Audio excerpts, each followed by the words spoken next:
আলহামদুলিল্লাহ আমরা এখন ভেন্ডি ভাজি করব। আপনারা মনে হয় সবাই এই ভাজি খাননি। এই ভাজিটা অনেক সুন্দর টেস্টি হয়। আমি আগে ধুয়ে নেব।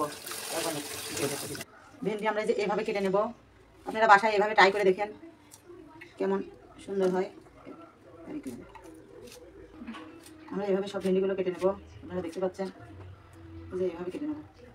আমি তেল দেবো, আপনারা দেখতে পাচ্ছেন। আমি ভাজিটা এবার করবো। মরিচটা নাড়ছি তেল দিয়ে, তেলটা গরম হচ্ছে। ভালো না, হলুদ দিয়ে দিলাম, ঢেঁড়স দেবো, ঢেঁড়স দিলাম। এবার একটু পেঁয়াজ মোটা মোটা করে কেটে দেবো। এই ভাজিটা পেঁয়াজ একটু বেশি দিতে হয়। আর আমি সরিষার তেল দিয়ে করছি, আমরা সরিষার তেল খাই তো। আর আপনারা যদি চান সয়াবিন তেল দিয়ে করলে এই ভাজিটা বেশি টেস্টি হয়।